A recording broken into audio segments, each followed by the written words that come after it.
नमस्कार। चलिए बात करते हैं अप्रैल 2026 की इन्वेस्टमेंट स्ट्रैटेजी की।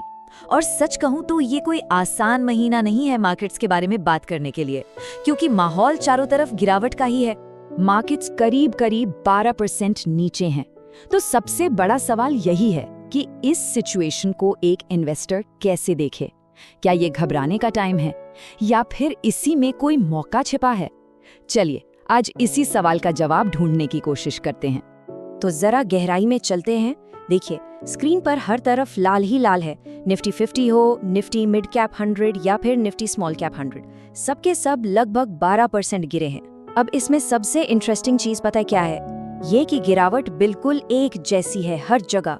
और जब लार्ज कैप और स्मॉल कैप एक साथ एक ही मार्जिन से गिरते हैं ना, तो ये साफ इशारा है कि प्रॉब्लम किसी एक सेक्टर या कंपनी की नहीं, बल्कि कोई बड़ा ग्लोबल मुद्दा है जो सब पर असर डाल रहा है। तो चलिए सबसे पहले ये समझते हैं कि ये जो गिरावट है ये कितनी गहरी और कितनी फैली हुई है। अच्छा, अगर सेक्टर्स पर नजर डालें तो तस्वीर और साफ हो जाती है। फार्मा सेक्टर देखिए सिर्फ 2% गिरा है, मतलब सबसे मजबूती से टिका रहा। लेकिन दूसरी तरफ रियलिटी सेक्टर 19% और बैंकिंग 16% टूट गए। ये सबसे ज्यादा पिटे हैं। आईटी और मेटल्स जैसे सेक्टर्स भी 9 से 15% के बीच गिरे हैं। तो यहाँ सबसे बड़ी बात क्या निकल कर आती है? वो सेक्टर्स जो ब्याज दरों पर सबसे ज्यादा निर्भर करते हैं, उनका हाल सबसे बुरा है। इससे पता चलता है कि मार्केट को डर है। डर इस बात का कि कच्चे तेल की वजह से जो महंगाई बढ़ेगी, उसके चलते आरबीआई रेट कट करने से अपने हाथ खींच लेगा।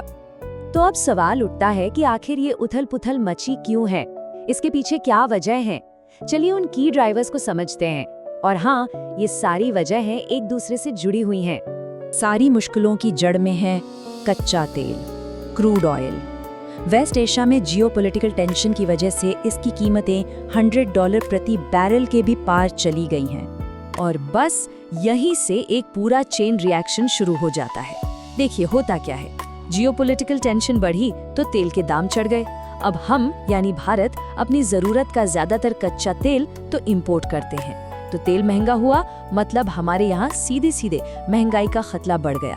और जैसे ही महंगाई का खतरा बढ़ता है, आरबीआई पर दबाव आता है और उसे रेट कट का जो प्लान था उसे रोकना पड़ सकता है। अब जब माहौल में इतनी अनिश्चितता हो तो फॉरेन इंस्टीट्यूशनल इन्वेस्टर्स यानी FIIs पैसा निकालते ही हैं, और निकाला भी है। सिर्फ मार्च के महीने में 1 लाख करोड़ रुपए से ज्यादा की रकम बाहर गई है।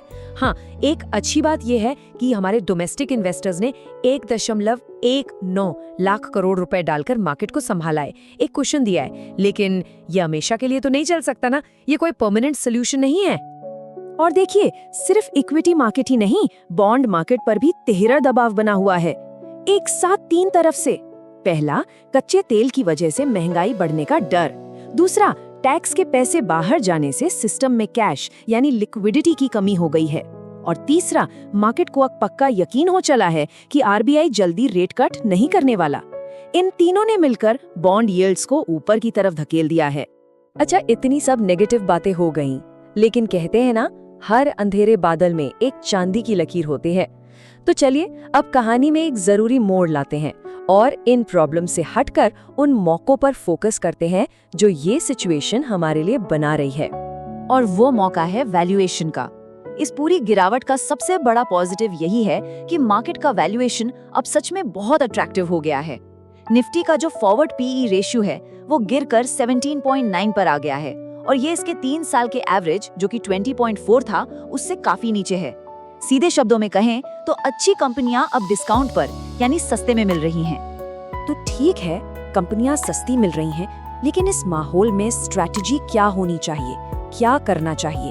चलिए एक एक्शन प्लान देखते हैं जिसमें थोड़ी सावधानी भी हो और मौके का फायदा उठाने की सोच भी। तो हमारी कोर स्ट्रैटेजी के 4 पिलर्स हैं। नंबर 1, स्टेबिलिटी के लिए लार्ज कैप्स पर ज्यादा भरोसा करें। नंबर 2, अच्छी क्वालिटी के मिड कैप्स और कुछ चुने हुए स्मॉल कैप्स को धीरे धीरे एक एक करके पोर्टफोलियो में जोड़ना शुरू करें, एक साथ नहीं। नंबर 3, डेट की बात करें तो शॉर्ट टर्म और इनकम देने वाले फंड्स पर फोकस रखें। और आखिरी नंबर 4, गोल्ड को एक स्ट्रेटेजिक हेज यानी सुरक्षा कवच के तौर पर पोर्टफोलियो में जरूर बनाए रखें। चलिए अब इसको और प्रैक्टिकल बनाते हैं। अब हम 3 मॉडल पोर्टफोलियोज देखेंगे जो अलग अलग रिस्क लेने की क्षमता वाले इन्वेस्टर्स के लिए हैं। सबसे पहले है अग्रेसिव पोर्टफोलियो। जैसा कि नाम से ही जाहिर है, ये उन इन्वेस्टर्स के लिए है जो लॉन्ग टर्म सोचते हैं और मार्केट के उतार चढ़ाव से घबराते नहीं, मतलब हाई रिस्क ले सकते हैं। यहाँ पूरा का पूरा फोकस ग्रोथ पर है। देखिए, सबसे ज्यादा वेटेज 35% मिड कैप्स को दिया गया है, उसके बाद 20% large cap, 20% small cap, 15% flexi caps और बचा हुआ 10% थीमेटिक फंड्स में है। इस स्ट्रैटेजी में कुछ फंड्स जो फिट बैठते हैं वो है मेरे एसेट मिड कैप, मेरे एसेट लार्ज कैप या फिर पराग पारिक फ्लेक्सी कैप।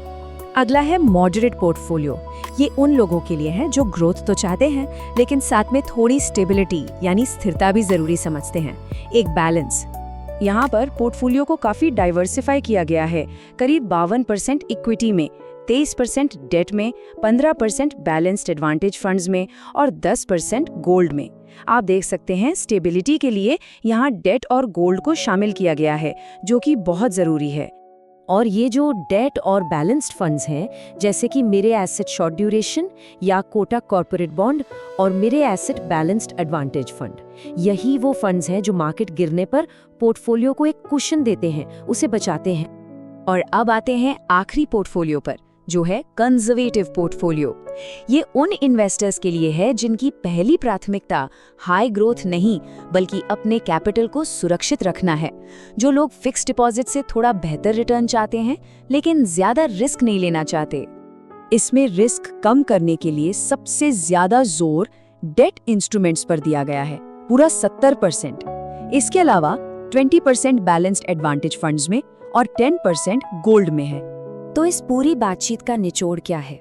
देखिए, सबसे बड़ी बात यह है कि इस करेक्शन ने वैल्यूएशन को सच में एक बहुत ही अट्रैक्टिव लेवल पर लाकर खड़ा कर दिया है। यहाँ पर चाबी पैनिक करने में नहीं है, बल्कि अपनी रिस्क प्रोफाइल को समझकर एक सही स्ट्रैटेजी चुनने और धीरे धीरे आराम से इन्वेस्ट करने में है। तो जाते जाते बस एक सवाल कि जब वैल्यूएशन इतने अट्रैक्टिव हैं, तो क्या ये शॉर्ट टर्म का डर कहीं लॉन्ग टर्म के एक बड़े मौके पर पर्दा तो नहीं डाल रहा? इस पर सोचिएगा जरूर। और हाँ, एक जरूरी बात, यहाँ जो भी बातें हुई वो सिर्फ जानकारी के लिए हैं। कोई भी इन्वेस्टमेंट करने से पहले अपने फाइनेंशियल एडवाइजर से सलाह लेना और स्कीम से जुड़े सारे डॉक्यूमेंट्स ध्यान से पढ़ना बहुत जरूरी है।